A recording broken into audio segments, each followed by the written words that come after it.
అయితే ఇక్కడ వాళ్ళు అప్పచెప్పేటప్పుడు పోలీస్ స్టేషన్కి వచ్చారు, పోలీస్ వాళ్ళు ఏదో చేశారన్నారు. ఇదంతా కోర్టు, ఎగ్జిక్యూటివ్ కోర్టు ఇచ్చిన ఆర్డర్స్ మేరకు, మాకున్న న్యాయ సూత్రాల మేరకు మాత్రమే జరిగింది తప్ప ఇందులో మేము ఎవరిని ఇన్ఫ్లుయెన్స్ చేయగలిగింది లేదు.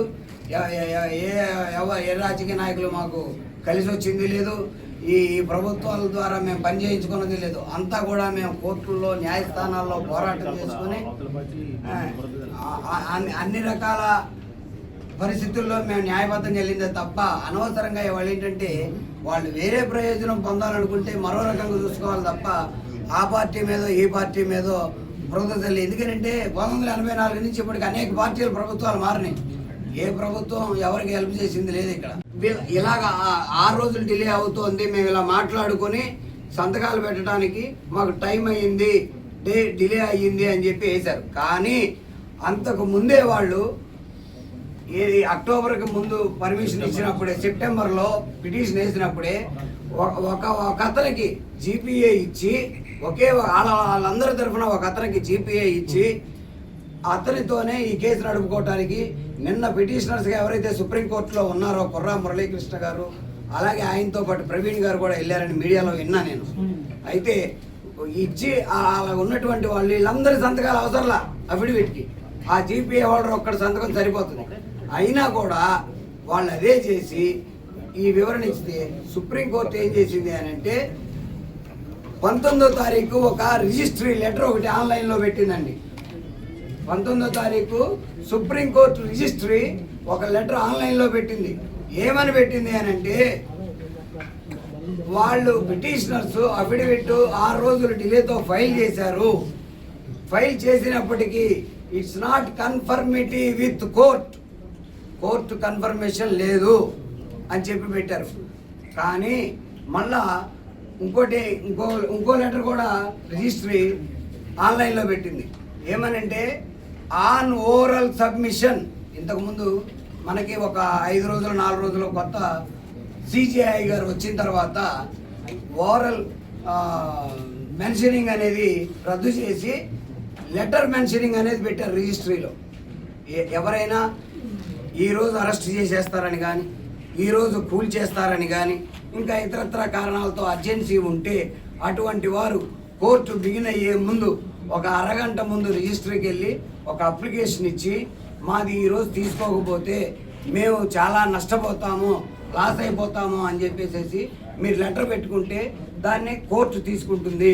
ఇది వరకు ఓరల్ మెన్షనింగ్ ఉన్నప్పుడు ఏంటంటే సీనియర్ మోస్ట్ అడ్వకేట్స్ వాళ్ళే వెళ్ళి కొన్ని తీసుకునేవాళ్ళు. అది ఉండకూడదని మొత్తానికి సుప్రీంకోర్టు ప్రధాన న్యాయమూర్తి గారు ఆ సిస్టమ్ తెచ్చారు. ఆ విధంగా వీళ్ళు ఏం చేశారంటే అంతకుముందు ఓరల్ మెన్షనింగ్ ఉంది కాబట్టి ఓరల్ మెన్షనింగ్ తీసుకుని అఫిడవిట్ ఫైల్ చేశారు.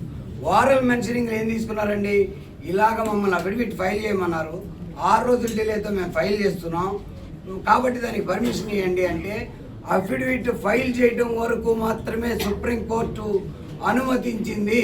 ఇది దయచేసి గమనించాలి. దేనికి అనుమతించిందంటే ఫైల్ చేసేసి వీళ్ళు ఆల్రెడీ స్టే ఆర్డర్ పొందినట్టు కాదు, అఫిడవిట్ ఫైల్ చేయడానికి అనుమతించింది.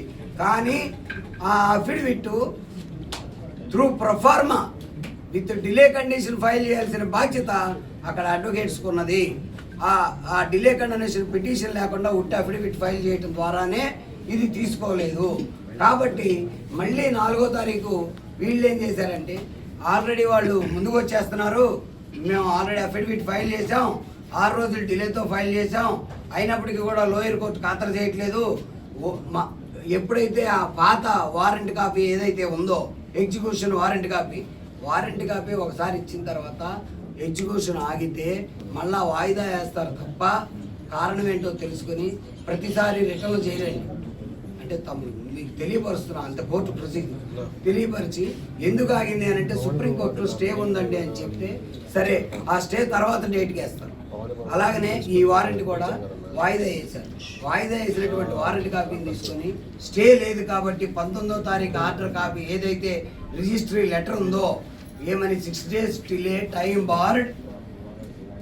Board and not conformity with court అని ఉందో ఆ లెటర్ పట్టుకుని మేము పోలీస్ ఎయిడ్ పిటిషన్ ఉంది కాబట్టి పోలీస్ వారిని వెళ్ళి మీరు ప్రొటెక్షన్ ఇచ్చి మా అమీనాలు వస్తున్నారు కానీ మీరు ప్రొటెక్షన్ ఇవ్వట్లేదు, పోలీస్ ప్రొటెక్షన్ ఇచ్చి మాకు మా ప్రాపర్టీని మాకు అప్పగించేందుకు మా అమీనాలకు సహకరించండి అని మేము అడిగిన మాట వాస్తవం. అలాగనే అమీనాలు కూడా వాళ్ళకి మెమో ఇస్తారు, పోలీసు మెమో. ఇలాగా కోర్టు వారు మాకు వారెంట్ కాపీలు ఇచ్చారు, ఎగ్జిక్యూషన్ చేయాలి, మేము వెళ్ళి వాళ్ళకి ఆస్తి అప్పచెప్పాలి, మీరు మాకు ప్రొటెక్షన్ ఇవ్వండి అని వాళ్ళు ఇస్తారు. వారెంట్ కాపీ ఇస్తారు, పోలీస్ అఫీషియల్ మెమో అంటారు, కోర్టు ఇచ్చినటువంటిది. ఆ అఫీషియల్ మెమో ఇస్తారు. ఇచ్చిన మీదట వాళ్ళు సిపి గారి దృష్టికి, అన్ని డీసీపీ గారి దృష్టికి, అన్నిటికీ తీసుకొచ్చిన తర్వాత వాళ్ళు ప్రొటెక్షన్ ఫోర్స్ని ఆర్డర్ చేసుకోవాలి. చేసుకున్న తర్వాత వాళ్ళని తీసుకొని వచ్చి ఇక్కడ ఎగ్జిక్యూషన్ చేసుకోవాలి. ఎగ్జిక్యూషన్ జరిగేటప్పుడు ఓవరాల్గా మొత్తం ఎగ్జిక్యూషను 11 గంటల లోపే అయిపోయిందండి. ఇందులో తప్పేం లేదు. ఉదయం స్టార్ట్ చేసుకుంటే అయిపోయింది. అయితే